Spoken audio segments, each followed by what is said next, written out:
Good evening, everybody. I'm Pierre Roberts, the Daily Trader. It is November 1st, and we are going to take a look at the VIX, Dow Jones, S&P 500, and also Nasdaq. Let's start with the VIX. So the VIX closed down 0.14 at 2574. We are still respecting our support. Let me make that clear to you. 2574 is the support. So we are still respecting it. So maybe we are going to just flatten a little bit until tomorrow, where we are going to get the results of the FOMC meeting happening today and tomorrow. Let's look at Dow Jones, how they fared. So flat line also for them, just a sideways day.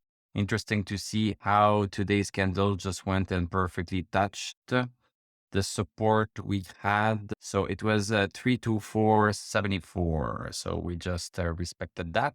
And look at how we are getting very close to this resistance right here. We almost touched it. So that's interesting to see.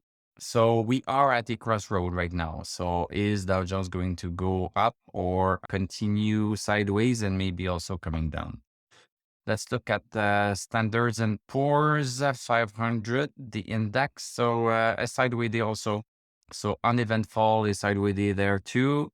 Nasdaq, Nasdaq was not as good. We are basically outside. It's been the first clear day we've been outside of this upward channel. This line here has now become resistance.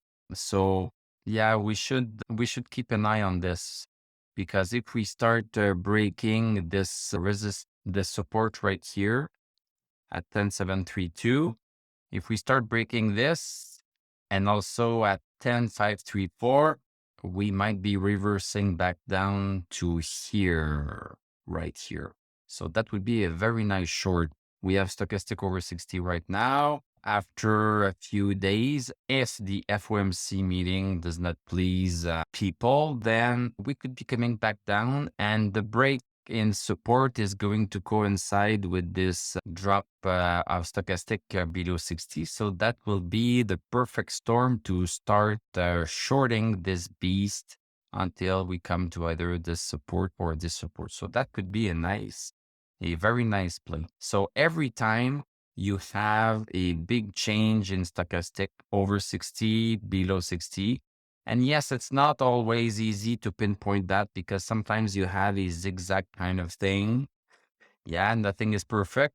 But once you have a stochastic going over 60, then you have a decent move. You have a decent move. Like here, we had a decent move.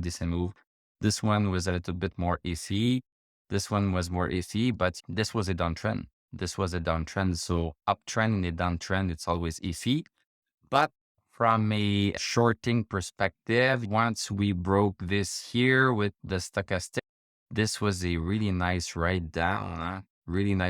So maybe we are going to get another write down here with stochastic below 60. So that would be super nice. Let's see how the market reacts tomorrow with the FOMC meeting. Thank you very much for watching. Thank you for liking, commenting, subscribing. If you like what I do, you can become a YouTube member. Click on my TradingView affiliate link. I'm going to wish you a great evening. We are going to talk tomorrow, and I'm going to tell you à la prochaine.